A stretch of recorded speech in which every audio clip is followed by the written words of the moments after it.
কাজের এখন ব্যস্ততা কেমন যাচ্ছে? অনেকগুলো কাজের আপডেট আমরা পাচ্ছি। হ্যাঁ, ব্যস্ততা এটাই করি, আর ব্যস্ততা তো আছেই।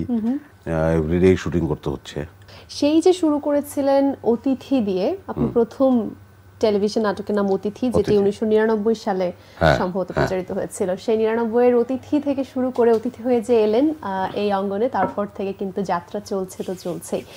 এই মুহূর্তে সবচেয়ে আলোচিত যে কন্টেন্টটি, সেটি মনে হয় আধুনিক বাংলা হোটেল। আধুনিক বাংলা নামটাও খুব সুন্দর এবং এটি চরকিতে আসবে হ্যালোইন উপলক্ষে। তার মানে আমরা বুঝতে পারছি যে এটা হরর ধাঁচের কিছু একটা হবে, তাই কি? মানে ব্যাপার হচ্ছে গল্পের নামে কিন্তু সেরকম কোনো ইঙ্গিত পাওয়া যায় না, কিন্তু বিষয়টা আসলে মজার ওই জায়গায় যে গল্পগুলোর নাম শুনলে তিনটা গল্প, একটা নাম হচ্ছে খাসির পায়া, খাবারের নাম, আর একটার নাম হাঁসের সালুন, আর একটার নাম হচ্ছে বোয়াল মাছের ঝোল। তিনটা খাবারের নাম করা খাবারের নাম, ক্ষুধা পেয়ে গেছে শুনে। গল্পগুলো খুব স্বাভাবিকভাবে শুরু হয়ে খুব অন্য স্তরে প্রবেশ করে।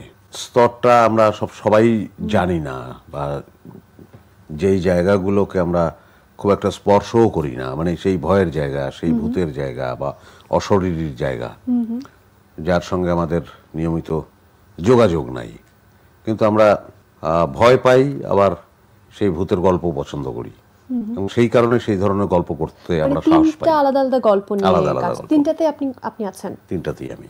আচ্ছা, কেমন ছিল? শুটিং তো শেষ, আসবে সামনে, সবকিছু মোটামুটি রেডি, এখন শুধু কন্টেন্টটা দেখার অপেক্ষায় আছে দর্শক। কিন্তু আপনার শুটিং এর সময়ের অভিজ্ঞতা কেমন ছিল? মানে শুটিং এর সময়ের অভিজ্ঞতা ভয়াবহ। এই অর্থে আমরা তিনটা কাজ কোনোটাই আসলে যেই সময়ের কথা চিন্তা করেছি যে এতটুকু সময়ের মধ্যে এটা শেষ করতে পারবো, সেটা পারিনি। আর খুব শিগগির আমি এত পরিশ্রম করে কাজ করিনি।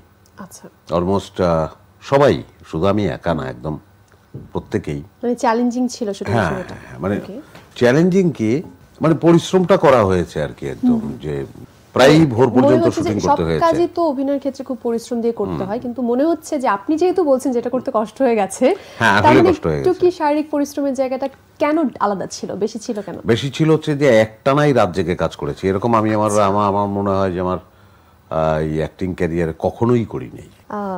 আপনি নিজে ফাইনালি আমি এসে দেখলাম, ডাবিং করার সময় দেখলাম আর কি। সো আমি যে পরিশ্রমটা করেছি এবং যত সময় দিয়েছি, আমি খুব যে বিরক্তি বা যে কষ্ট আমার ভিতরে তৈরি হয়েছিল ডাবিং এর সময়, সেই কষ্টটা চলে গেছে, সব উবে গেছে। মানে দেখার পরে আমার মনে হলো যে না, এটা ওয়ার্ক করলো। যে